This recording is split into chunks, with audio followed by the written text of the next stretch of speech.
não é imprensa. Hoje temos a alegria de gravar aqui com Kim Kataguiri, nosso deputado mais estrangeiro da Câmara dos Deputados. E a minha querida Laís Boveto, que está estreando hoje na nossa telinha do NEM. Então, seja bem-vinda também, Laís. Tudo bem com vocês? Como é que vocês estão? Tudo certo, tudo tranquilo. Sobrevivi essa semana. Kim, é o seguinte, queria começar, já vamos direto para a questão do Partido Missão. Vocês acabaram de conseguir aí registrar o partido. Já está tudo certo a questão do partido? Como é que está essa situação? Na realidade, a parte mais difícil já foi, né? Que você validar as assinaturas que foram coletadas e ter elas reconhecidas pelos cartórios eleitorais.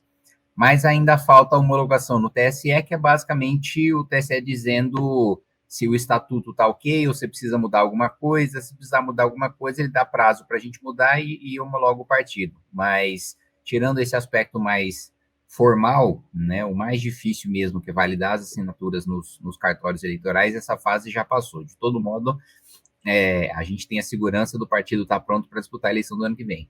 Então, ano que vem vocês vão estar causando aí na eleição, né? Teremos candidato a presidente, queremos eleger uma bancada de deputados federais, então vamos ter uma boa atuação. Será que vai ser o Danilo? A pergunta que todo mundo faz. Se ele quiser, estamos com as portas abertas aí. Eu acho que seria, assim, pelo menos as redes de televisão lucrariam bastante com a audiência dos debates eleitorais, se o Danilo fosse candidato. Ok, deixa eu te perguntar, vocês têm algum modelo de partido ou vocês criaram da experiência do MBL? Como é que foi a criação desse partido no sentido estrutural mesmo? Porque até eu vejo vocês falando muito em live que, por exemplo, Bolsonaro lá tentaram fazer o partido deles e não conseguiram, tal. Mas vocês parece que criaram um método aí que mais profissional até em relação a captar assinaturas e tudo mais.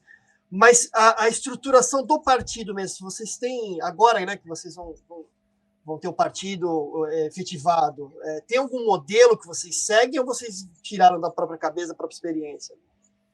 Não, em relação à formação prática do partido, né, acho que a principal diferença para o Bolsonaro é que ele estava afiando muito a criação do partido na popularidade dele e em fazer grandes eventos. Só que para você fazer um evento com 1.000 pessoas, dá muito trabalho e leva algum tempo para organizar. Por mais que você consiga garantir essas 1.000 pessoas quando você é presidente da República, 1.000 assinaturas não são nada, né?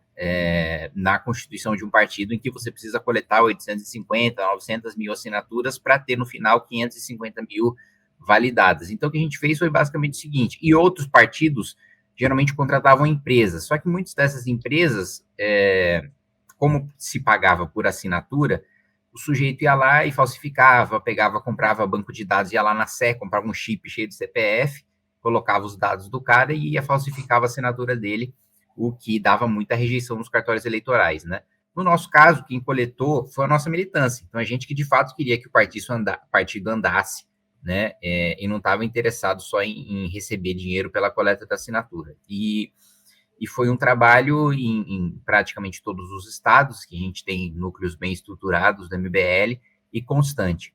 Em relação à estratégia partidária, programática do partido, eu acho que nós aprendemos com a esquerda, né? Aprendemos com a esquerda ter um plano, né, de longo prazo, de construção de bases, né, para então você disputar eleições maiores, né?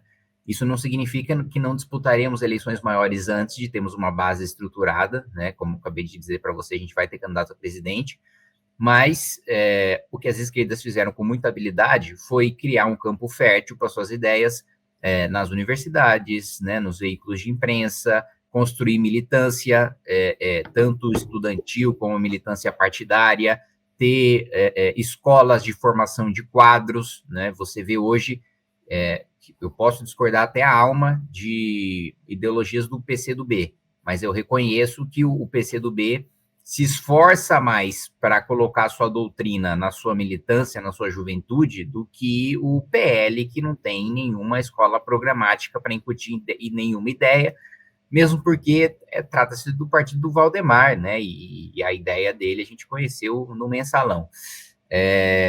Então, eu acho que em termos de estruturação de base de partido, a inspiração a estruturação da esquerda enquanto forma, obviamente não enquanto conteúdo, no qual a gente diverge quase que completamente, mas para fazer um paralelo, né, o PT no seu pior momento, né, quando Lula estava preso e Bolsonaro foi eleito presidente, foi o partido que elegeu a maior bancada de deputados federais, no seu pior momento, em 2018. Isso mostra que, mesmo sem Lula, mesmo sem um candidato a presidente forte, mesmo com um partido desgastado, a construção de bases deles foram tão sólidas que, no pior momento, eles tinham a maior bancada, né, maior do que a bancada do próprio presidente da República eleito. Então, acho que essa consistência, né, e esses alicerces muito bem colocados, isso, sem dúvida nenhuma, é um modelo bem sucedido, não à toa que o PT foi o partido que mais governou o país desde a Nova República, né, desde a redemocratização. Então, nesse sentido, eu acho que esse é a inspiração. Agora, sobre partido político em si, mais filosoficamente falando, acho que é uma coisa simples, mas que se perdeu no Brasil ali desde uma coisa que a gente resgata de Burke, né, que é a formação de um partido político, né, um grupo de pessoas que têm as mesmas inspirações, os mesmos valores, os mesmos princípios, e se unem para disputar o poder e implementar aquelas ideias que eles acreditam. Isso é um partido político. Infelizmente, essa noção de partido político se perdeu no Brasil há muito tempo, porque a maioria esmagadora dos partidos são partidos do centrão, que não tem programa, não tem ideia, não tem projeto, né? O meu próprio partido hoje, União Brasil, é um partido que tem 3 ministros no governo, eu sou de oposição, junto com outros 15 parlamentares, com Mendonça Filho, com Claudinei Avelino, com a Rosângela Moro, e tem mais outros tantos deputados que não são base do governo, mas votam de acordo com pauta a pauta, né? Não estão sempre votando com o governo, geralmente negociam para votar a maioria com o governo, mas não tem uma adesão automática. Isso não é um partido político, né? É um ajuntamento ali de interesses diversos em que as pessoas se unem só para formar uma chapa e ter quociente para se eleger, mas não tem um conteúdo programático nenhum. Então, nesse sentido mais filosófico, né, a formação do nosso partido é a formação clássica burkeana, né? E quais são os princípios? Você falou de princípios aí que se perdeu, né? Talvez nas estruturas partidárias. Os princípios que vocês seguem. Olha, eu acho que a Missão é um partido que tem primeiro como forma, e eu acho que a forma nos diferencia antes do que o conteúdo, da defesa de uma mudança radical e assumida como radical, né? Nós queremos rasgar completamente a Constituição de 88, começar uma Constituição do zero, né? Ter um programa muito duro de segurança pública, então tem um pilar fundamental de lei e ordem, né? Que está na alma do partido, a adesão nesse programa radical de segurança pública do enfrentamento e literalmente de uma guerra declarada ao crime organizado, e eu reforço literalmente, porque não é retórico, nós não estamos falando de guerra ao crime organizado, de simplesmente colocarmos a polícia para combater muito duramente o PCC, o Comando Vermelho. Não, é uma declaração de guerra como se, de fato, né, nós tivéssemos Paraguai, por exemplo, invadindo o Rio de Janeiro e dominando metade do território, tendo bandeira, tendo hino próprio, tendo forças armadas, que de fato é o que são as facções criminosas no Brasil. E, por inimigo estrangeiro, considerando as facções criminosas inimigos estrangeiros, eles não têm os mesmos direitos e as mesmas garantias, inclusive em processos judiciais, que um cidadão brasileiro comum, porque eles são um inimigo estrangeiro a ser abatido, a ser expulso, e assim devem ser tratados com enfrentamento não só por parte da polícia, mas também com o emprego das Forças Armadas para se fazer esse enfrentamento, e a adoção de uma doutrina que aqui faz advogado dar pulo de metro, mas que funciona, né, nos países em que é aplicado, que é o direito penal do inimigo. É não só você considerar o crime que foi cometido, mas também o contexto geral, né? Ou seja, aqui, que facção esse sujeito está ligado? Se ele é um faccionado, ele já não tem mais uma vez, os mesmos direitos, as mesmas garantias do cidadão comum, porque existe porque ele é um inimigo declarado do Estado, ele é um inimigo declarado daquele que tem o monopólio do uso legítimo da força, e que, portanto, ele precisa ser combatido não apenas como cidadão comum que cometeu um erro, né, mas que como um inimigo a ser combatido. Do ponto de vista econômico, né, que eu acho que é o outro pilar fundamental do movimento, também uma mudança radical, assim, tirando qualquer tipo de vinculação orçamentária que a gente tenha na nossa Constituição. Então, nós estamos à beira de um colapso, né? Pela primeira vez, o Brasil tem o risco de ter shutdown, que é quando você não tem dinheiro para pagar a conta de luz, de água para os ministérios. Em 2027, o orçamento obrigatório, né? Ou seja, os gastos que o presidente da República é obrigado a fazer pelo próprio texto da Constituição, vão chegar em 100%. Ou seja, o presidente da República não vai governar sobre 1 centavo. Hoje, o presidente da República já governa sobre apenas 8%, são as despesas discricionárias, que é para onde ele escolhe onde vai. E muitas políticas, inclusive vitrines aí dos governos petistas, são pagas com verbas discricionárias, Farmácia Popular, Minha Casa Minha Vida, a CAP, CNPq, o próprio Pé de Meia, enfim. Já é um absurdo, né, que o presidente da República, a cada R$100 que a gente tenha de imposto, ele governe sobre R$8 apenas. Sem poder rever se a qualidade dos 92 é um lixo, como de fato a maioria do emprego dos 92 é um lixo, ele não pode rever mesmo que ele queira, né? Hoje nós estamos com um governo que não quer, mas se a gente tiver um que queira, ainda assim que ele quisesse, com a Constituição que nós temos hoje, ele não poderia, e a gente chega nesse colapso em 27. Então, enquanto programa de partido, ter a liberdade para o governante decidir para onde é que o dinheiro vai, porque ele foi eleito para isso. E acabar 100% com esse esquema que deturpou e distorceu a política brasileira, que é a emenda parlamentar. Quando eu entrei, no meu primeiro mandato, em 2019, a emenda individual impositiva, que é que todo parlamentar é obrigado a receber e indicar para o seu estado, para mandar para, enfim, hospital, escola, prefeitura, governo do estado, que é o menor valor, porque é o valor que até deputado de oposição recebe, era de R$15 milhões ao ano. Hoje, é de 40 milhões. E, assim, passou-se apenas outro mandato, né? E esse valor já quase que triplicou, sem contar o dinheiro ainda do orçamento secreto, que sobrevive ainda é conduzido pelo Lula, apesar das críticas dele na época do governo Bolsonaro, que aí é gente que leva 100, 150 milhões, né, de emendas. Aqui não tem controle, né? Do orçamento secreto você não tem muito controle do que... Exato, você não sabe o quanto é pago, você não sabe...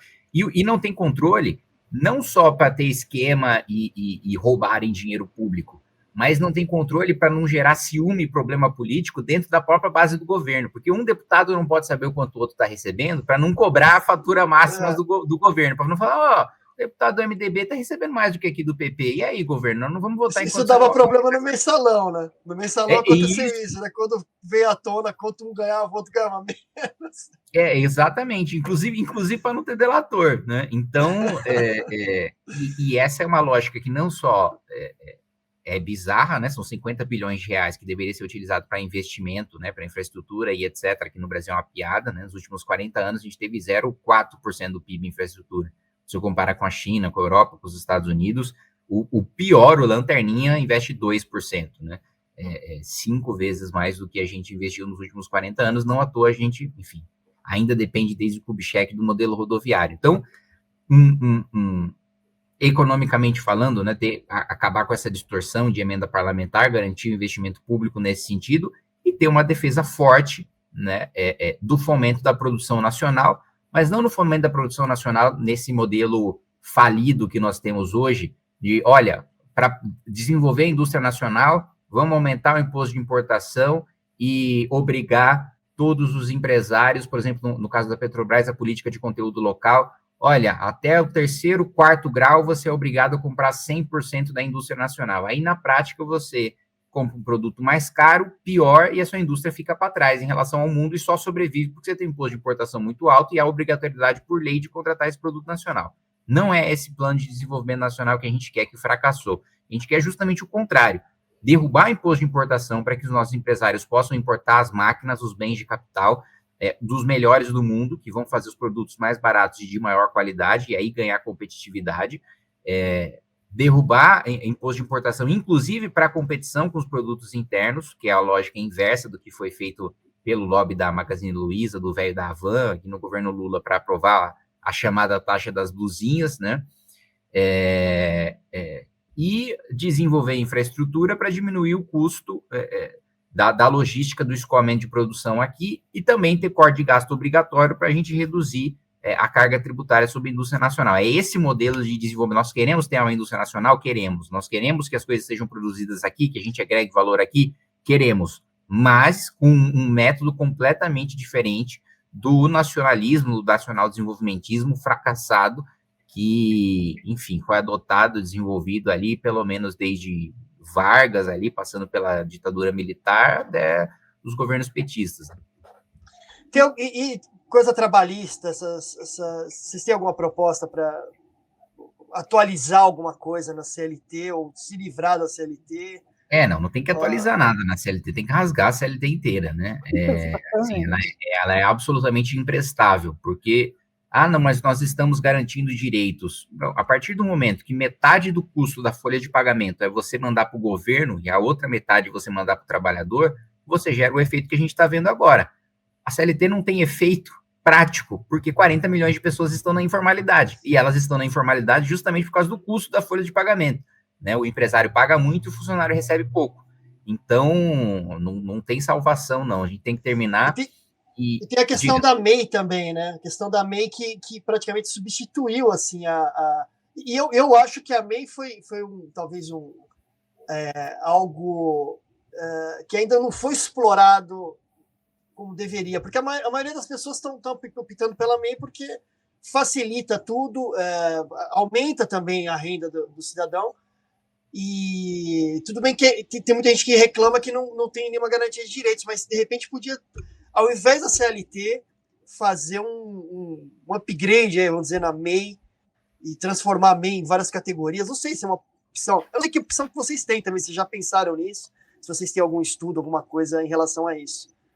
Na realidade, a MEI é um subterfúgio para a gente não ter um colapso total do nosso mercado de trabalho, sem dizer que nós estamos relativizando ou atacando a CLT, né? Porque todo mundo sabe que a CLT é um modelo insustentável, então tem a MEI, mesmo quem passa do teto da MEI, que, aliás, a atualização desse teto é uma pauta que tem defendido dentro do Congresso, mas tem muita resistência do governo, porque o governo não quer arrecadar menos, né? Mas o teto não é atualizado nem pela inflação há muito tempo. Mas mesmo quem ultrapassa o teto de MEI é prestador de serviço, principalmente, é contratado via PJ, né? Advogado é PJ, médico é PJ. Mas tem uma questão da MEI, daquele imposto que paga, que não vai cobrir uma aposentadoria no final, como prometeram, né? Acho que foi na época da Dilma que inventaram a MEI, né? Não lembro agora. Mas que se promete que aquele valor que se paga mensal vai se transformar numa espécie de aposentadoria depois. Quer dizer, se o INSS já está com esses problemas todos, com esses rombos todos, acredito que o rombo da MEI também, quer dizer, a MEI não vai suprir esse rombo, ou não vai suprir alguma aposentadoria para essas pessoas. Você acha que não seria interessante rever isso em alguma forma? Ou, não sei, estou refletindo aqui com você agora. Não, eu acho meio aleatório. A MEI entra numa questão maior, que é o simples, né? E no simples, o primeiro, assim, eu costumo dizer que a gente está num sistema tributário tão bizarro que a gente precisa criar um regime tributário especial chamado simples, né? Ou seja, a gente está admitindo que o geral é complicado, né? Olha, no geral, o nosso sistema tributário é um lixo, então eu tenho esse aqui que é simples, o resto é difícil, né? Todo o sistema tributário deveria ser simples. Estou dizendo que e aqui simples, utilizando tudo em letras minúsculas, né? Não falando sobre a política pública simples. Mas sobre o sistema previdenciário, ele é insustentável de qualquer maneira, né? Ainda que a gente tivesse dois requisitos fundamentais para o nosso sistema de repartição, que, aliás, o sistema de repartição só existe hoje em 2 lugares, né? Que é no Brasil e na Venezuela. O nosso sistema previdenciário, que ainda que a gente tivesse os 2 requisitos para a sobrevivência desse sistema, que é mão de obra formal, nós não temos, porque para você estar contribuindo para a Previdência, você precisa estar contratado formalmente, e bônus demográfico, que nós não temos também. Aliás, em 2026, o número de idosos vai ultrapassar o número de jovens pela primeira vez na história do Brasil. Então, ainda que a gente tivesse esses dois requisitos, é um modelo insustentável. E é um modelo insustentável basicamente porque o governo ele não guarda o dinheiro que aqueles que estão trabalhando, né, pagam como contribuição previdenciária, não guarda e muito menos investe, ou seja, não tem rendimento nenhum, pelo contrário, aquilo vira gasto, né? Então, você está contribuindo para a Previdência, mas muitas vezes esse dinheiro está indo para, durante muito tempo, quando a Previdência era superavitária, há alguns anos atrás, esse dinheiro não ficava para a Previdência, né? Esse dinheiro, na realidade, era utilizado depois para pagar gastos do dia a dia do governo. Eu queria até retomar a ideia de estruturar o partido, assim como eu vi muitas entrevistas suas e do Renan, né, Renan dos Santos, falando dessa estrutura meio que inspirada no PT, né, porque o PT é um partido forte. No entanto, eu acho totalmente diferente a trajetória de vocês da do PT. Eu acho assim, eu não sei o que você pensa sobre isso, mas é uma coisa que eu sempre fico pensando quando eu ouço, né? Eu penso, gente, é tão distante, né, o que vocês estão fazendo e a clareza que vocês têm de projeto para o país em relação ao PT. O PT nunca teve projeto para o país, né? Essa é uma verdade. A estrutura que eles tiveram foi o mensalão, como tá, né? A gente bem sabe, assim, eles tiveram essa força dentro do Congresso devido a esse tipo de barganha, esse tipo de trabalho sujo mesmo, né, que eles sempre estiveram dispostos a fazer. Então, muitos daqueles que criaram o partido, inclusive, foram embora já no início do governo Lula, porque se assustaram com o que veio ali, né? Então, eu não sei se é uma estrutura na qual vocês se inspirem realmente, assim, ou se é mais uma forma de dizer assim, olha, nós queremos ter um partido forte, né? Mas eu acho que a estrutura de vocês já é diferente, né? E eu acho muito arriscado assumir, é uma opinião, né? Claro que eu não estou dando uma opinião até como pessoa que acompanha de longe, né? E a gente aqui, como não é imprensa, né? A gente tem essa possibilidade de ver as coisas dessa perspectiva. Então, eu não vejo como uma inspiração para o partido de vocês. Pelo contrário, vocês começaram justamente, assim, a meu ver, contra isso, né? O impeachment da Dilma, eu até poucas vezes perguntam para você como que você chegou ali no Fora Dilma, né? E eu assisti uma das suas entrevistas, eu acho que se você puder até falar aqui para os assinantes do NEM, eles vão gostar de saber, porque eu acho que nem todo mundo sabe a sua trajetória anterior a esse Fora Dilma, né? Até uma entrevista em que você diz assim que na sua família você não tinha muita conversa sobre política, né? Que sua inspiração na política não foi exatamente da sua família, né? Mas em outra entrevista eu lembro de você falar assim que o maior medo que você tem não é da lei, da polícia, da justiça, mas é da sua mãe. E isso é uma grande formação política, né? A gente ter essa educação doméstica, né, para a política, isso é a política, né? É você ter essa formação que vai para a sociedade, quando vai para a sociedade está pensando em algo maior do que o próprio PT, né? PT é uma coisa, eu não... Ela está escandalizada aqui, que esse negócio da história do PT. Eu fico, porque eu vi várias entrevistas e eu acho que é tão afastado e tão distante, porque, por outro lado, também, e aí eu já aproveito e emendo a pergunta, né, para você poder falar das duas coisas ao mesmo tempo, quando o partido estava para sair, eu assisti uma entrevista enfim, eles estavam noticiando que o partido seria criado, mas já tem 30 partidos, mais um partido, né, no UOL.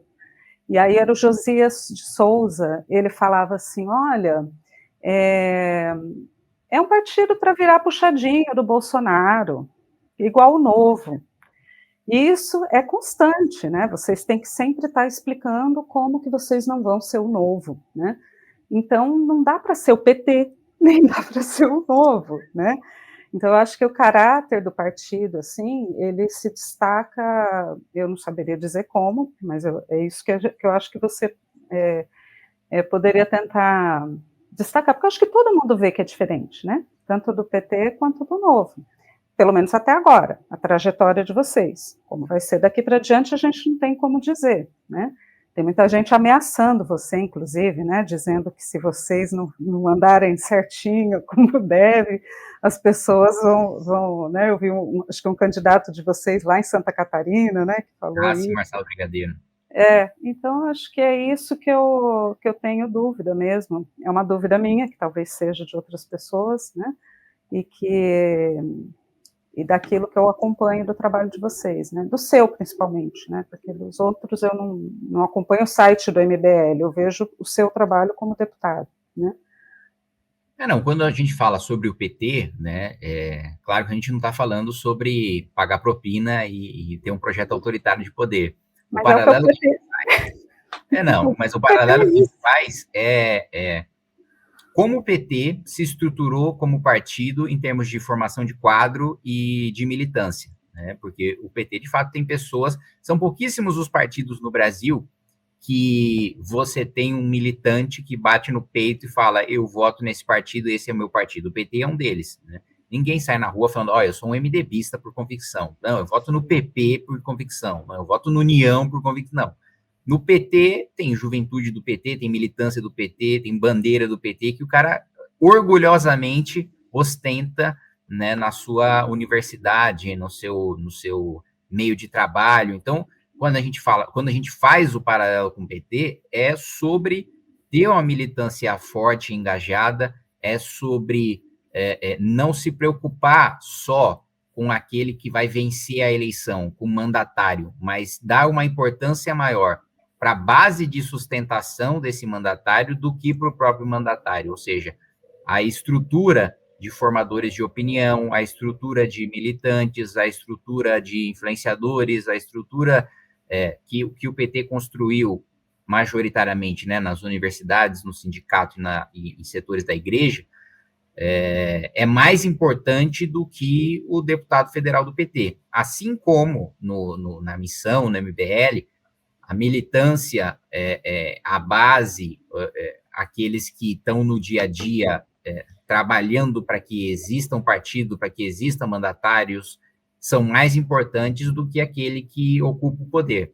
Agora, claro que em termos de conteúdo, né, a nossa própria origem é enfrentando o PT, né, é o maior escândalo de corrupção da história do Petrolão, fazendo o enfrentamento contra perseguições à liberdade de expressão. Eu, com 19 anos de idade, a Dilma tinha colocado o Cardoso para me fazer dossiê contra mim, e colocado o COAF, né, eu me lembro até hoje, que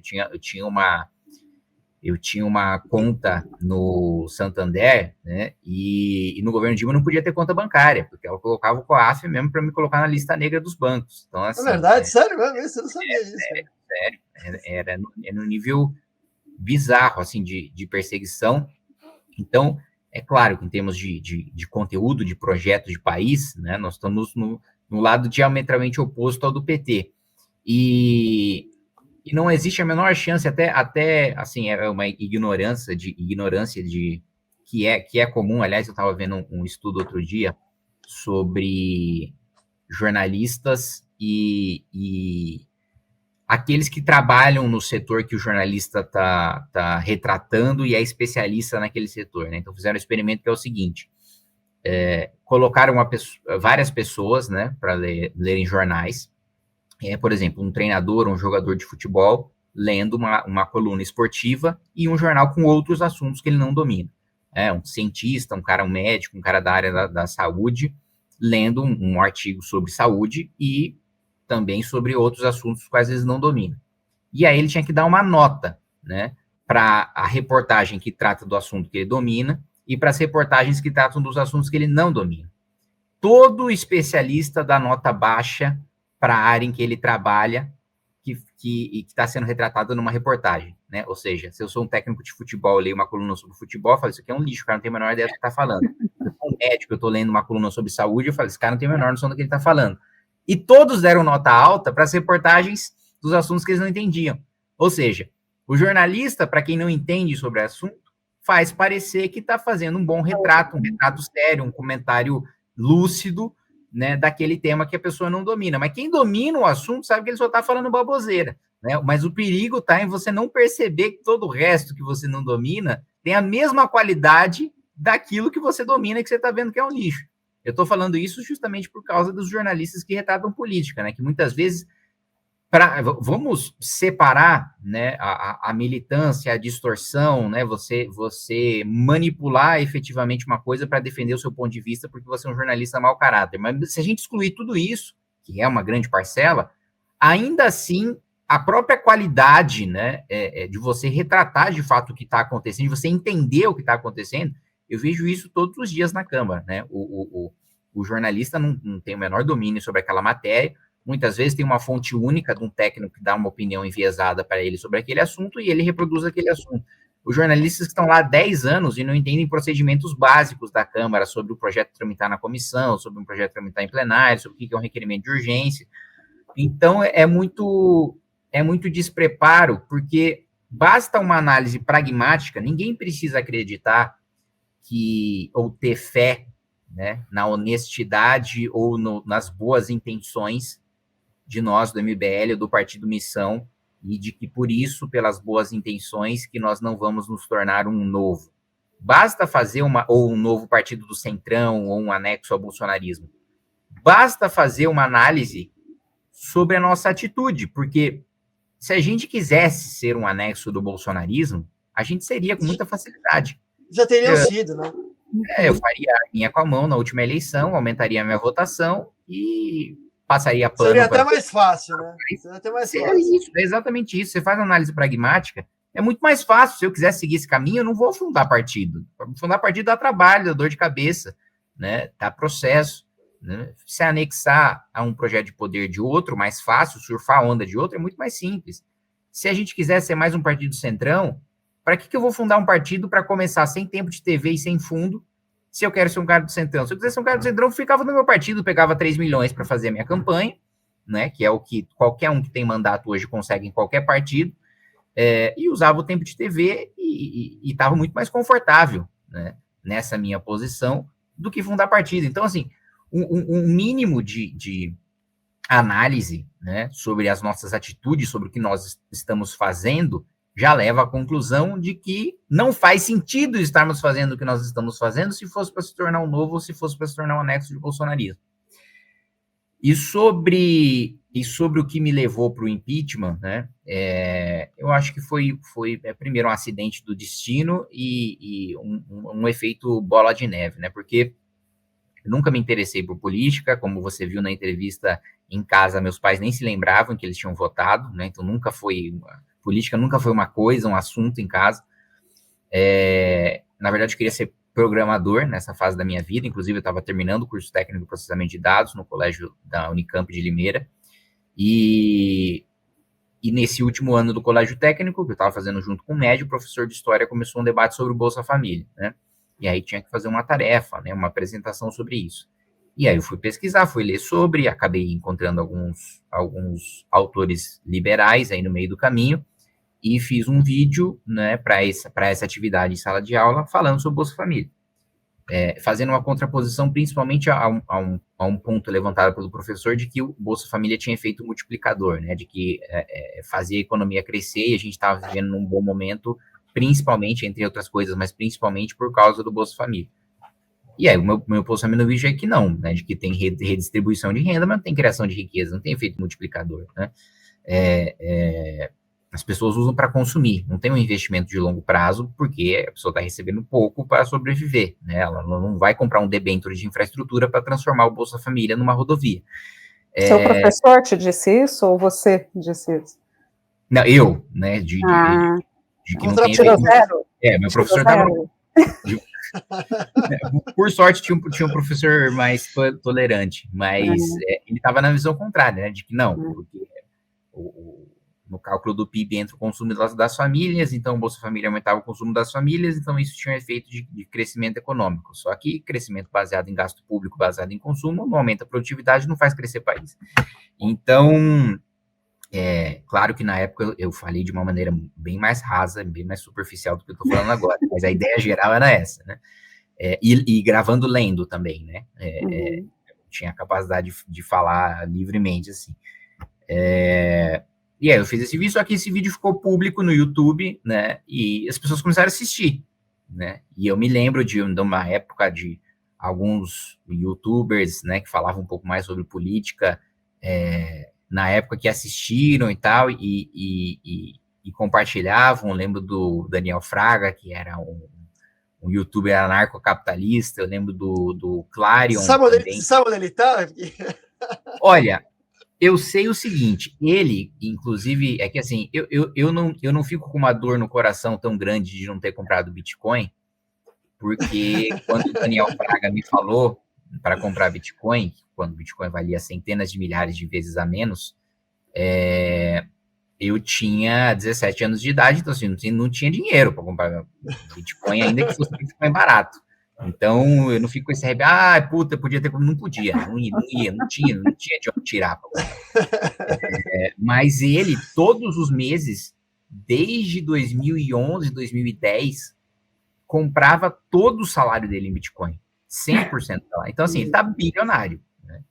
Ele tá bilionário, e há boatos de que ele fugiu para Singapura, né? Porque ele é o único anarcocapitalista que eu conheço que vivia pela sua palavra, porque vinha a polícia na casa dele, tem vídeo, vinha a polícia na casa dele para intimar, ele rasgava e falava: eu não reconheço a autoridade do Estado, vai se fuder.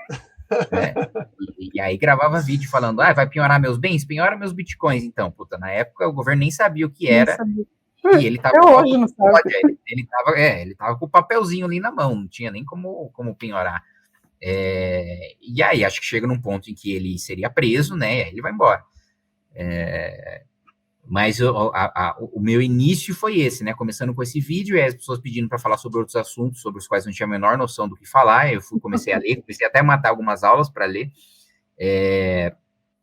E continuei fazendo. O canal cresceu, acho que ali para 2013 para 2014 tinham seus 100 mil inscritos. E aí eu faço uma página no Facebook também chamada Liberalismo da Zoeira, que eu descobri que até hoje alguns dos moderadores que eu coloquei na época ainda estão fazendo publicações. Não tinha a menor noção, pensei que eu fosse abrir e tivesse 10 anos sem nada, né? E aí eu sou contratado em 2014 para fazer em rede social a campanha de um candidato a deputado estadual, que estava explorando o nicho liberal, que na época era minúsculo, né? Então não tinha muitos votos.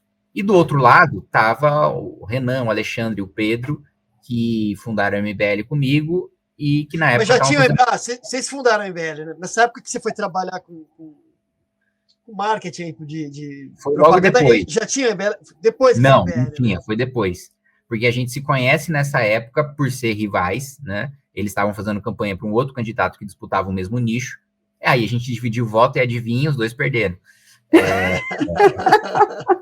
Só que a gente gostou do trabalho um do outro e etc. E independentemente dos candidatos com os quais a gente estava trabalhando, que enfim, a gente não teve nenhum vínculo depois com esses candidatos, mas a gente manteve entre nós. Mas durante tanto a campanha que eu fiz como a que eles fizeram, nós conhecemos o Danilo Gentili.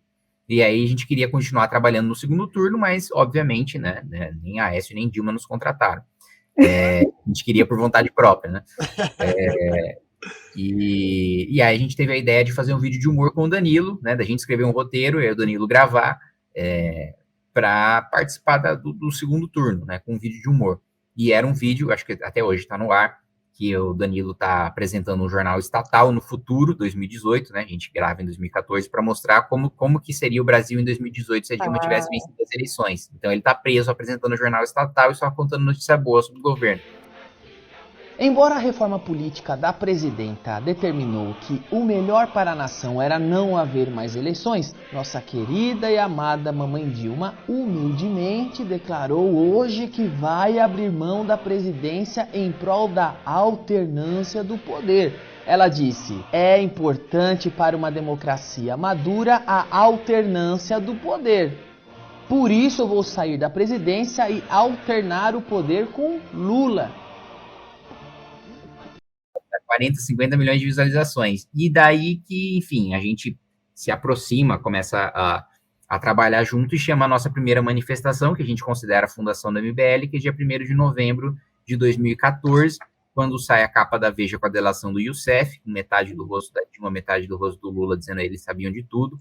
Que ele está livre agora, né? Hã? O Youssef agora já. O Youssef cancelou, foram anuladas nulas, tudo que ele apresentou de prova nunca existiu. E nessa época, logo que saiu essa capa, eu acho que foi a Juventude do PT que tinha vandalizado, junto com outros partidos de esquerda, que tinham vandalizado o Grupo Abril. Então, a gente fez essa primeira manifestação em defesa da liberdade de expressão e da defesa da Operação Lava Jato e da liberdade de imprensa, né? Ironicamente, a mesma imprensa que bate na gente hoje, mas a nossa primeira manifestação de fundação foi, inclusive, em defesa da liberdade de imprensa. E aí depois veio o Fora Dilma.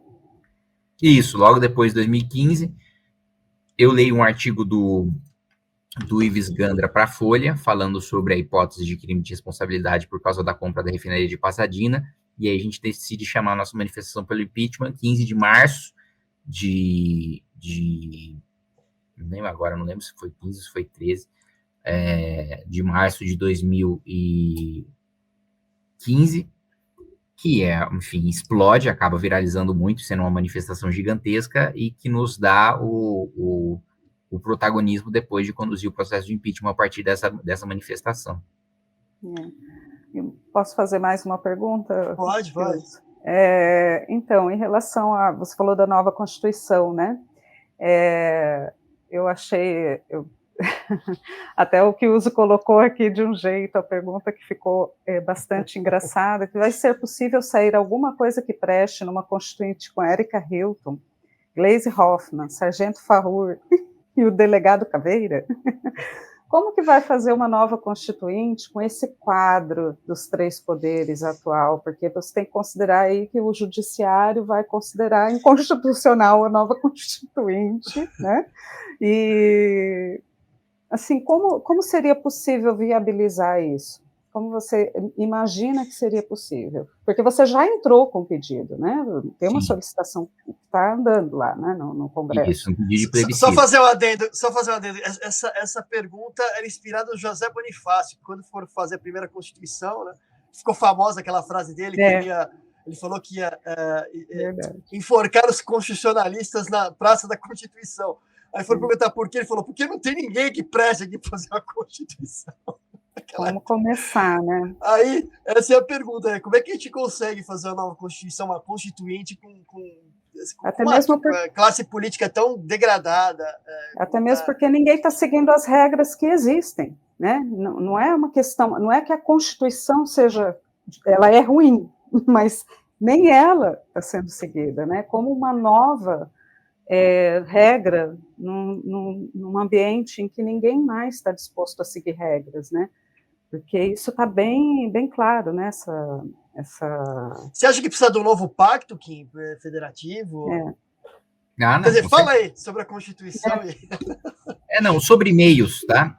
Primeiro, não seria com o atual Congresso, não seria com o atual Supremo, não seria com o atual governo. A gente está levantando um debate que nós sabemos que não vai acontecer agora. Nós estamos levantando um debate para que, primeiro, as pessoas tenham na cabeça do problema que é a nossa Constituição, que as pessoas não têm, isso não é um assunto hoje, que nós queremos tornar um assunto.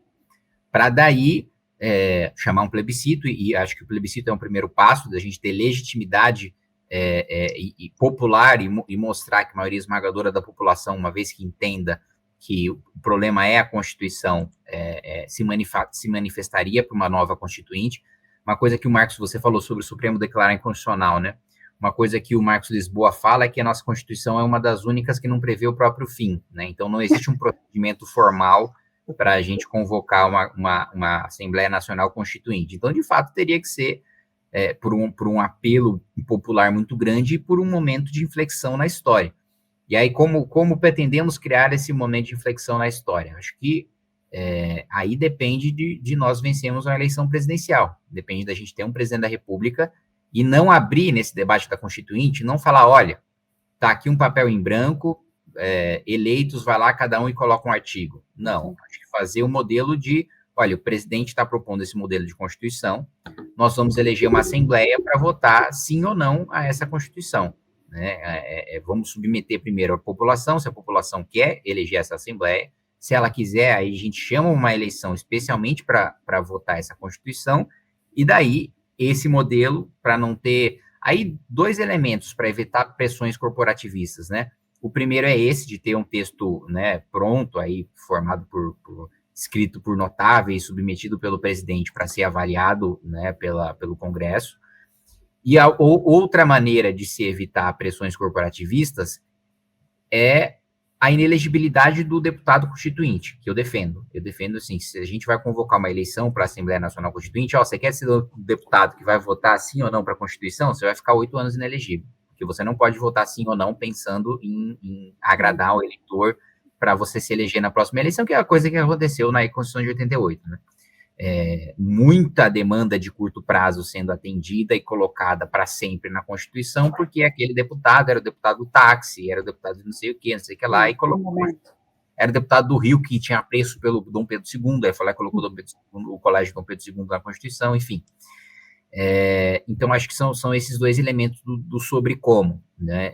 Do meio que a gente faria isso, envolveria muito eleger um presidente da República e colocar esse presidente da República para já na sociedade, aí mais uma vez ressaltando a importância do trabalho de base, já a gente tendo influenciadores, advogados, empresários, né, tendo um caldo cultural que torne esse ambiente propício, tem um presidente que proponha isso, e aí um plebiscito para mostrar a força popular que aquele texto tem para ser aprovado, e aí chamar a Assembleia Constituinte.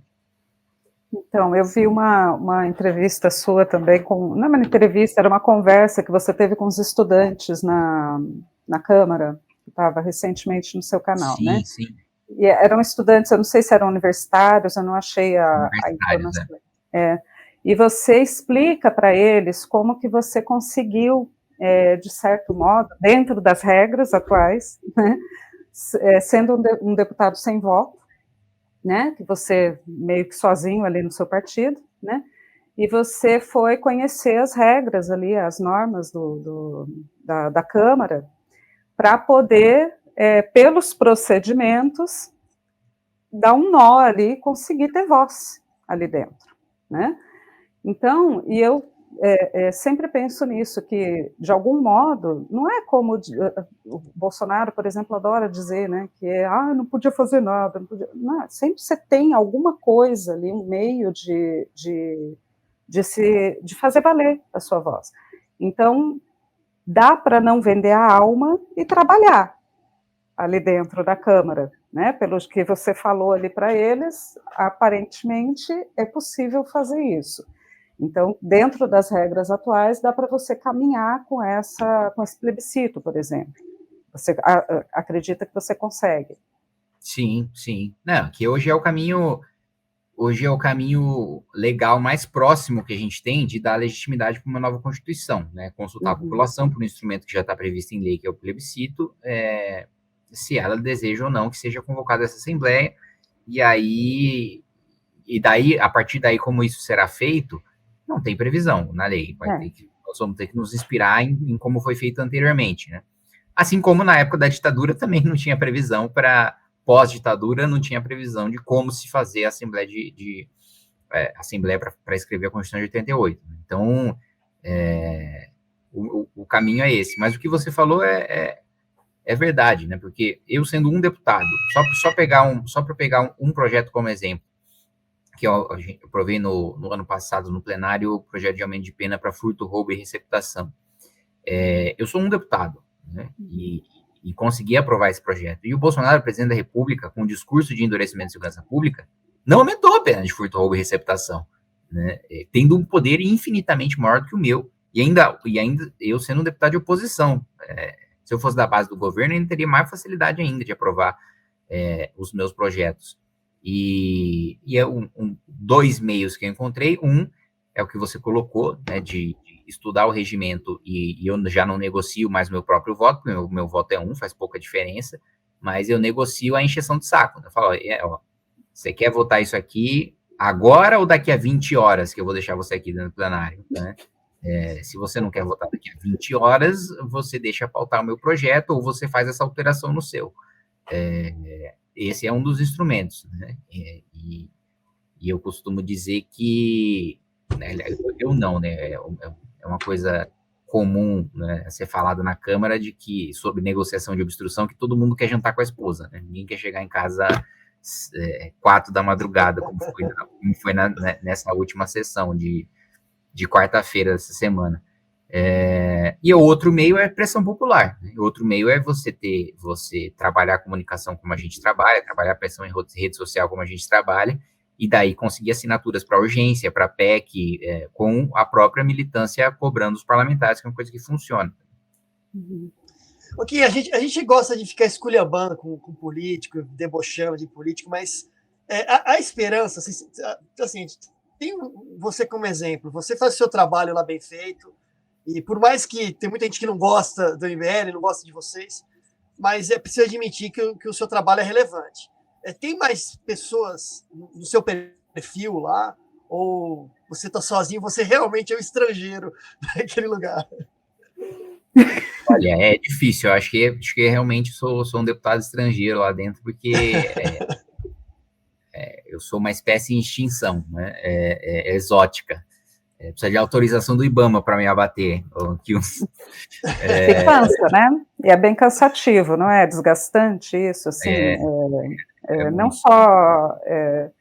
eu falo, porque até, né, a gente pensa, imagina o quanto a gente cansa de ficar falando mal, agora imagina não, você que eu tá lá assisti dentro, tentando fazer seu trabalho.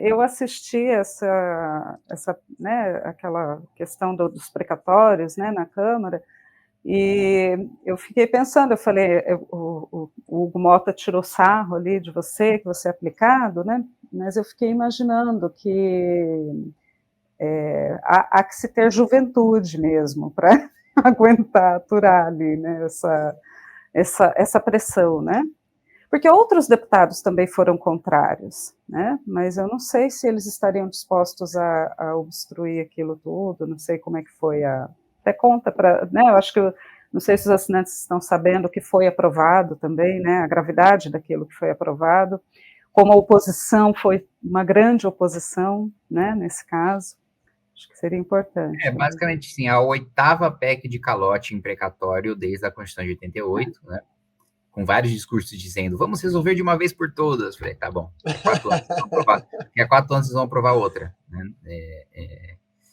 E na última eu estava também, no governo Bolsonaro, né, em que o PT todo é calote, vamos votar contra e tal. Aí agora o PT apresenta e vota a favor.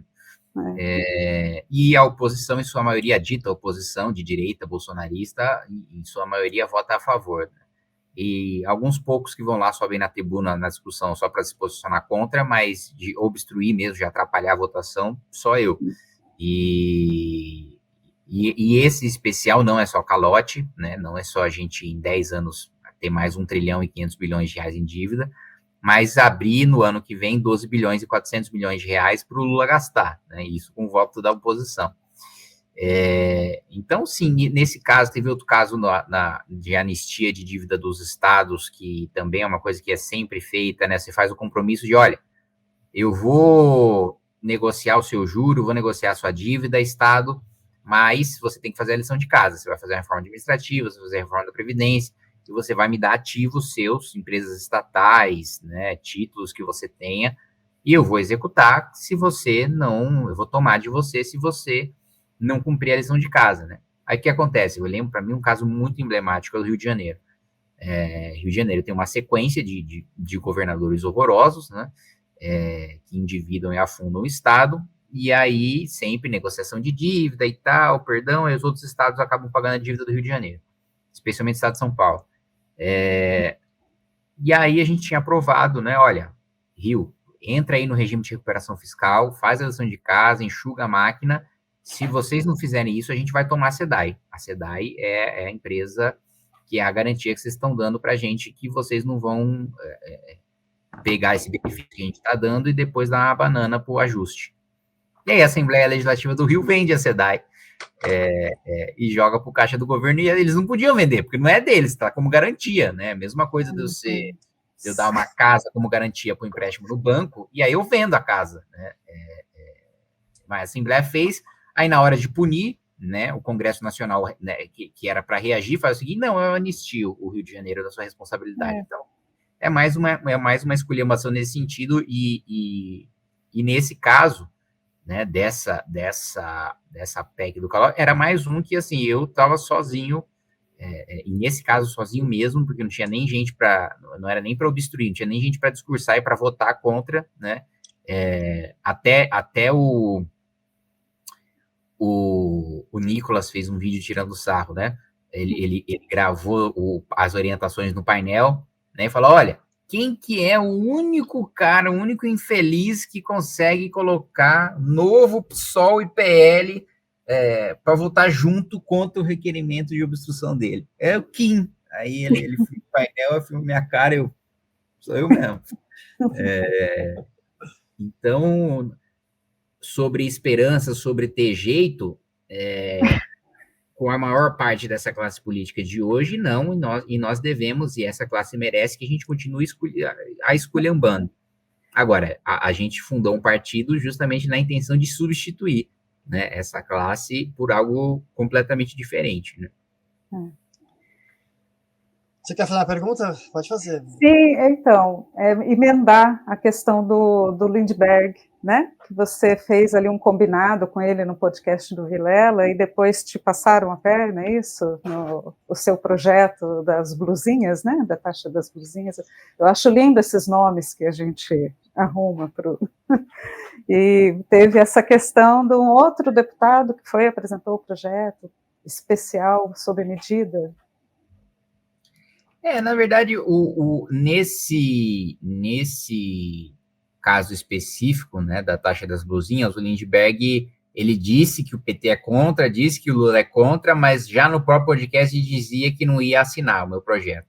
Agora, talvez, o que pode acontecer, né, para o Lula levar todos os méritos, eles publicarem uma medida provisória, né? Não assinaram a urgência do meu projeto, não assinaram a coautoria do meu projeto, mas eles mandaram a medida provisória para cair tudo no colo do Lula. Ele cria o imposto e depois ele quer ficar com a fama do Salvador, que acabou com o imposto. Mas quebra a perna e dá muleta, né? O que o Lindbergh de fato deu calote foi na assinatura da emenda antiprivilégio, que ele falou: não, eu assino, me comprometo, você sai daqui com uma vitória parcial.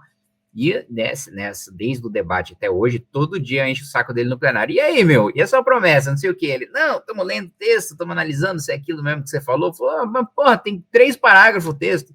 E demora essa que vocês estão lendo esse texto aí há um século. Você está me enrolando aí, porra. Me dá um não honesto, né? Pelo menos, em vez de ficar falando que você está lendo, não dá vergonha na cara.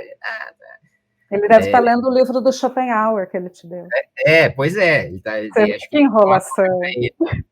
Então, mas assim, mesmo sem a assinatura do PT, isso eu estou bastante otimista, porque faltam 5 só assinaturas de 171, então a maior parte a gente já coletou e acho que em 2 ou 3 meses a gente deve conseguir terminar.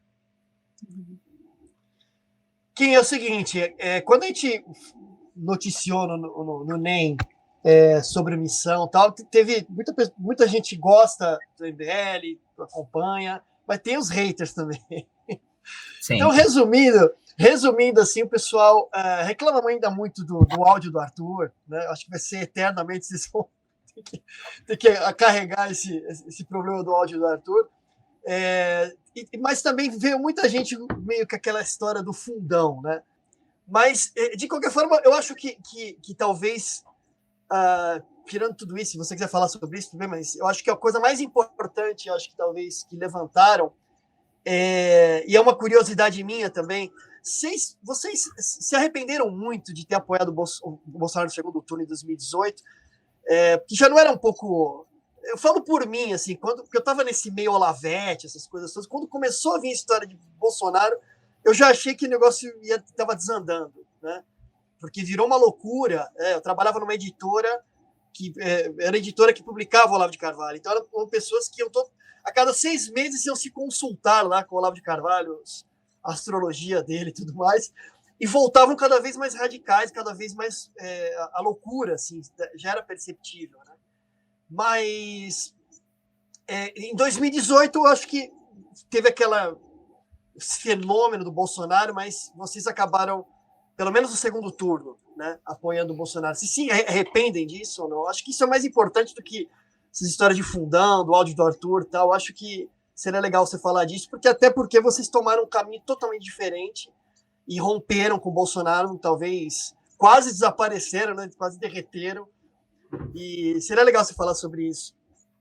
Não, eu acho o seguinte, tem até uma entrevista aqui para o Rica Perrone que os bolsonaristas usaram muito para me bater na eleição, que foi quando ele pergunta, né, pô, mas o Bolsonaro e o Alckmin aí, você acha que quem seria o menos pior? Eu falei, acho que o Alckmin, né? E aí caiu o mundo em cima de mim, mas ali eu mantive minha posição, minhas críticas, falei que o Bolsonaro não tinha habilidade política nenhuma e que isso poderia fazer ele ser engolido ali pelo Congresso, como de fato aconteceu, mas considerando as circunstâncias da época, as promessas da época, os compromissos da época, principalmente dele, vamos ter um liberal aqui no Ministério da Economia, vamos ter o Moro no Ministério da Justiça. No segundo turno, eu acho que, assim, é muito difícil julgar com o que aconteceu depois, comparar com os conhecimentos e com as circunstâncias que a gente teve na época. Não acho que, considerando o que nós sabíamos na época, que foi um erro no segundo turno, não acho. Acho que a gente não tomaria nenhuma decisão diferente tendo as informações que a gente tinha naquela época. Por mais que a gente soubesse de vários problemas, nós não sabíamos, nem teríamos como saber de todos os problemas que vieram a surgir depois, principalmente em questões éticas, principalmente em relação ao combate à corrupção, e principalmente Não dava para imaginar que ia virar essa loucura que virou. Não, mas principalmente mínimo de institucionalidade, assim, a gente pode parecer que ia ter algum limite, mas...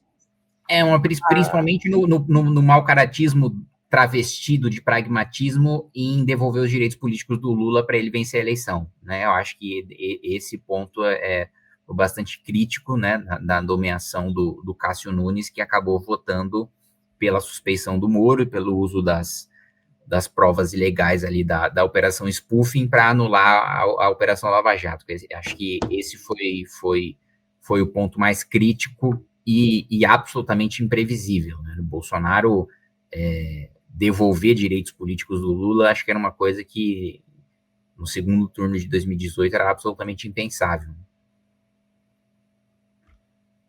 Laís. Eu não sei se a gente ainda pode dizer que o Bolsonaro ele vai manter algum tipo de popularidade depois disso que aconteceu essa semana, depois da humilhação dele, porque ele tem se humilhado bastante, né? Assim, dá até vergonha de ver ele perdeu o controle numa entrevista, fez aquela, eles estão chamando de coletiva de imprensa, o que ele fez lá no Senado. Eu nem entendi muito bem, não li direito sobre o que ele foi fazer no Senado, mas, assim, você acha que ele ainda tem alguma... E o pessoal tem dito também que tudo que aconteceu depois da tarifa do Trump favoreceu o Lula. Você acha que é isso mesmo? Como que você acha que vai ficar esse quadro? Eu não acho que o Bolsonaro perdeu toda a popularidade, não. Acho que a maior parte da popularidade dele ele mantém, tá? A popularidade com a qual ele saiu da última eleição, o que ainda não faz dele, não é o suficiente para fazer dele majoritário, né? Não é o suficiente para garantir que ele tenha o apoio de mais da metade do eleitorado votante, né? A gente não estamos falando de mais da metade do Brasil, nós estamos falando aí de 50 e poucos milhões de pessoas. Então, estou dizendo que o Bolsonaro não tem esse número, mas que ele tem um peso gigantesco hoje é inegável, né? E que mantém mesmo após esse desgaste é inegável. Mas eu concordo com a análise de que o Trump reviveu o Lula e deu um baita de um presente para o Lula e mais prejudicou o Bolsonaro do que ajudou. E, assim, tendo muita clareza de pensamento de que o Trump está pouco se lixando para o Bolsonaro, né? Ele colocou ele no meio lá da carta como desculpa para subir uma tarifa que ele já queria subir, como fez com outros 21 países. E a preocupação com liberdade de expressão e com rede social, né? Se de fato o Trump tivesse preocupado com postura de regimes em relação à rede social, a tarifa para a China seria maior do que a do Brasil, né? Na China é proibido, né, você Instagram, mesmo o TikTok na China, apesar de ser uma rede chinesa, também tem restrições muito grandes, porque o TikTok dá acesso ao mundo exterior. Então, se a preocupação dele fosse essa, ele teria a tarifa maior para a China. E outro ponto, se tivesse preocupação com liberdade de expressão e com democracia, também não teria negócios, principalmente com países no Oriente Médio, e boa relação com esses países e baixas tarifas como ele tem. Então, uma desculpa que ele teve, e foi bem jogado da parte dele, porque ele tirou o ônus e ele acabou com qualquer possibilidade de união do Brasil, né, de bolsonaristas, de petistas, de gente que não é nenhum nem outro, para enfrentar uma tarifa estrangeira, né, que falando, olha, nós temos um inimigo externo, né, nós temos o Trump que está impondo esse revés para a gente. A partir do momento que ele coloca o Bolsonaro no meio, já não tem uma unidade contra o Trump, você tem a briga do lulista jogando a culpa no Bolsonaro e do bolsonarista jogando a culpa no Lula, né, e o Trump, que é o principal ator, fica em segundo plano. Então, eu tenho a avaliação, assim, de que isso deu um respiro para o Lula, não à toa o PT e o Lula estão mais corajosos em enfrentar e em xingar o Congresso Nacional do que eles estavam antes, né? Era um regime enfraquecido, era um governo enfraquecido que ganha um fôlego de popularidade a partir dessa atitude. Mesmo o Lula, né, ele estava meio sumido, estava meio cabisbaixo, ele voltou com tudo, né? Sim, não, exatamente isso. Ele estava abatido e foi revivido agora por essa tarifa. Mas você acha que isso se prolonga ou vai ser momentâneo, talvez? Porque isso não muda nada na questão da economia, né? A economia está em frangalhos, tá? Eu acho que primeiro, vai depender de como o Lula aproveitar esse bom momento para ele, para construir as suas políticas, para construir a sua estratégia eleitoral para o ano que vem. Se ele souber surfar bem nisso, eu acho que isso muda, sim. Você acha que ele vai ser candidato? Eu vi em algum lugar você falando que também não. Eu acho que não. Eu tenho a impopular opinião e com pouca e a opinião de pouca adesão de que ele não é candidato. Acho que a chance dele ser candidato foi dada pelo Trump agora. Né? Antes eu vaticinava 0% de chance dele ser candidato. Agora eu acho que ele ganhou fôlego. Mas a minha avaliação antes é de que ele, analisando a própria popularidade e também a saúde, que não é das melhores para disputar uma eleição presidencial, ele não seria candidato. Hoje eu ainda diria que a probabilidade de não ser candidato é maior do que dele ser, mas que ele ganhou, que ele reviveu com o Trump, reviveu. Mas a principal vantagem que o Lula ganha nessa história toda é a maneira retardada como o Eduardo Bolsonaro e o Jair têm brigado com o Tarcísio.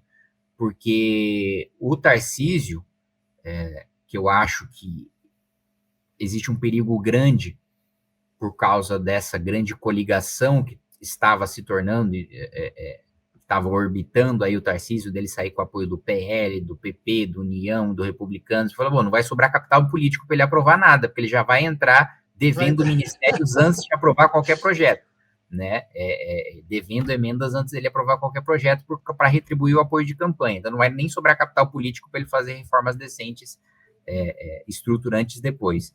Mas agora nós estamos um passo atrás, que é o passo dele definitivamente não ser candidato se não tiver o apoio do Bolsonaro, o que está se desenhando a partir dos ataques do Eduardo contra ele, porque o Eduardo está louco achando, primeiro, que ele vai ter direitos políticos, não vai, o Eduardo vai ficar inelegível, e segundo, ainda que ele estivesse elegível, que ele tivesse alguma chance de ser o candidato a presidente de algum partido, com a legenda concedida por algum partido, o que também não acho que vai acontecer, mas nesse desespero dele, ele está atacando o Tarcísio, e o Tarcísio não sendo candidato, mais uma vez, a posição do Lula é fortalecida por causa de brigas internas dentro do próprio bolsonarismo. Então, acho que esses são os dois principais efeitos. E essas coisas todas acaba assim, escondendo aqueles problemas que são, né, como você falou do shutdown, né, que existe esse... Não é que existe, talvez, né, aparentemente a chance de que... Parece com certeza vai acontecer. Já está acontecendo em algumas áreas, né, eu até li um artigo do Maílson da Nóbrega que ele fala de algumas áreas que já estão meio paradas, que as agências reguladoras estão já bem, um trabalho bem complicado, né? E a questão da segurança pública, que você tem sido um foco seu bem presente, até a lei nova agora, que a pessoa precisa, casos de crimes hediondos, a pena, cumprir 80% da pena, né? Agora foi aprovada. Já está aprovada ou ainda vai para o precisa ir ao Senado? E até se você pudesse falar um pouco dos argumentos da esquerda contrária a essa aprovação, né? E essa questão do shutdown, que eu acho que são dois grandes problemas que ficam escondidos, né? Nessa briga pelas eleições. E aí você vê um Tarcísio ali, quase um grande candidato, mas completamente perdido, né? Sem saber quem ele atende primeiro ali, a impressão que dá é essa. Como que uma pessoa assim conseguiria lidar com essas questões que serão também o foco do próximo governo, né? Sim, Os argumentos nessa votação, assim, foram bem ridículos em relação ao cumprimento de 80% da pena em regime fechado para crime hediondo. Porque eles falam, não, precisa modular os efeitos, diminui a chance de ressocialização em regime fechado, então esses 80% a gente concorda se for reincidente. Eu falei, mano, vocês estão de brincadeira, né? Você precisa matar 2 mulheres antes de você cumprir 80% da pena, você precisa estuprar 2 pessoas antes de você cumprir 80% da pena, precisa matar, sequestrar, extorquir, né, mediante sequestro, a partir só da segunda pessoa. Não teve, vocês não dizem aí que teve gente que foi torturada pela ditadura, vocês foram torturados, você acha que o torturador, a partir da segunda tortura, só que ele tem que cumprir 80% da pena? Então, nem 100%, né? É 80%. É 80%, exato. Que para mim não tinha nem que ter progressão em nenhum crime. Mas, enfim, a pena está lá, que seja cumprida aquela pena. Mas, assim, é uma argumentação tão frágil que nem eles próprios, a maioria deles não teve coragem de votar contra, né? Porque o núcleo da esquerda, sem o centrão, tem lá os seus 130 votos, né? E, salvo engano, foram só 58 que votaram contra, né? Os outros não tiveram coragem de votar, não votaram a favor, mas também não tiveram coragem de votar contra. Então, eles próprios já sabiam da fragilidade do próprio argumento. E do outro ponto, em relação ao shutdown, é isso, né? As vinculações que a nossa Constituição faz, assim, mais uma vez, nenhuma outra Constituição do mundo faz essa mesma vinculação, e quando a gente vai falar de desvinculação orçamentária, tem aquele escândalo lá que o Lindbergh fez no debate. E que absurdo, vai cortar da saúde, vai cortar da educação. Então eu falei, olha, os países desenvolvidos não têm a vinculação que a gente tem e gastam mais com saúde e educação do que a gente, né? Não tem as mesmas vinculações previdenciárias e os aposentados deles ganham mais do que os nossos. Né? Não tem a política, os Estados Unidos não tem política de valorização real do salário mínimo, o salário mínimo não é reajustado há muito tempo, o trabalhador médio americano ganha muito mais do que o trabalhador brasileiro, né? Aqui, o gerente de McDonald's dos Estados Unidos é classe média alta no Brasil. Então, a desculpa, né, de que é para desenvolver e tal, e aí o que eu disse também no debate, né? Bom, se vinculação orçamentária é tão boa, vamos vincular 100% do orçamento, a gente não precisa de presidente. A Constituição automaticamente define onde vai ser gasto o dinheiro. Porra, se é bom a gente travar e engessar o orçamento, vamos engessar tudo logo. Né? A gente já economiza com os ministros, com o presidente, e deixa só os servidores efetivos aplicarem o orçamento que já está previsto na Constituição. Kim, para terminar, assim, olhando o seu retrospecto, assim, a tua trajetória, né? Você começou lá com um vídeo, como você disse aqui para gente, a coisa foi, como é que você falou, bola de neve, né? Olhando para trás, assim, o que você acha? Você se orgulha da sua trajetória? Assim, orgulhar, acho que você se orgulha, mas o lugar que você está hoje, obviamente que você nunca imaginou, talvez, lá, fazendo aquele vídeo, que você ia estar se tornar um deputado federal e atuante também, quer dizer, tendo voz e tudo mais. Hoje você poderia dizer que você está fazendo o que você realmente gosta, que você está feliz com o que você está fazendo, ou você ainda tem, você é jovem, você ainda tem perspectivas de fazer mais coisas na sua vida, ou coisas totalmente diferentes da política? Não, eu me orgulho da minha trajetória, eu não faria nada de diferente, né? Acho que até os momentos em que eu dei com a cara na parede, né, foram importantes, inclusive foram mais importantes daqueles que eu em que eu dei certo, por assim dizer, em que eu fiz sucesso, porque, né, o erro traumatiza e ensina muito mais que o acerto. Mas sobre... você está fazendo o que você gosta? Gosta é uma palavra muito forte, né? Você está feliz? Feliz é uma palavra mais forte ainda. Eu acho que eu tenho uma grande vantagem em relação a outras pessoas da minha geração e abaixo, que é um propósito muito claro, né? Quando eu converso com outras pessoas da minha idade ou mais jovens, uma coisa que fica muito clara para mim o cara não sabe por que ele está na Terra, né? Ele não sabe o que fazer da vida, ele não sabe por que fazer, ou se ele já está fazendo alguma coisa, ele não sabe o porquê ele está fazendo. Eu não, eu com todos os desprazeres, os altos e baixos daquilo que eu estou fazendo, eu sei exatamente o porquê e sei que é o propósito correto que eu tenho para minha vida. Sobre fazer coisas diferentes, né, eu já disse várias vezes e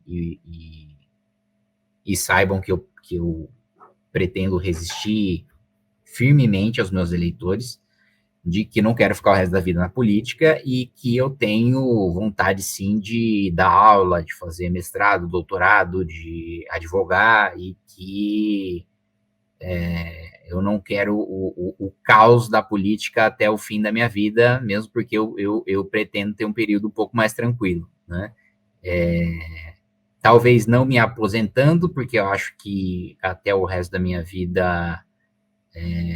E eu até vejo que as pessoas que continuam trabalhando, óbvio, não no mesmo ritmo da sua juventude, do seu ápice de produtividade, mas que continuam trabalhando até o resto da vida, tem mais saúde, mais longevidade, mas também porque eu acho que se eu não trabalhar nada, eu ficaria bastante entediado. Então, sim, eu tenho outros planos para fora da política. É isso aí. Então, Kim, obrigado pela conversa. Não vou lhe chamar de entrevista isso, porque foi um bate-papo mesmo, para a gente falar sobre coisas que você está fazendo e também o futuro aí com missão. Boa sorte para vocês vão precisar. E agradeço também você que está com a gente até agora. Dá like no vídeo, na plataforma que você tiver. Compartilhe também. E também faça sua assinatura no Não é Imprensa e ajude a gente a manter esse trabalho que a gente vai fazendo aqui. Como o Kim faz trabalho árduo lá, como estrangeiro lá na Câmara, a gente também é um estrangeiro no jornalismo. Como diz o Mainardi, a gente se define pelo aquilo que a gente não é, né? Então é isso. Obrigado, Laís. Obrigada a vocês. Por ajudar a conduzir aqui. Estreando com a gente. Vai voltar mais vezes, com certeza. E é isso. Um grande abraço para vocês. Um abraço. Tchau, tchau. Tchau. Obrigado, gente. Abraço. Abraço.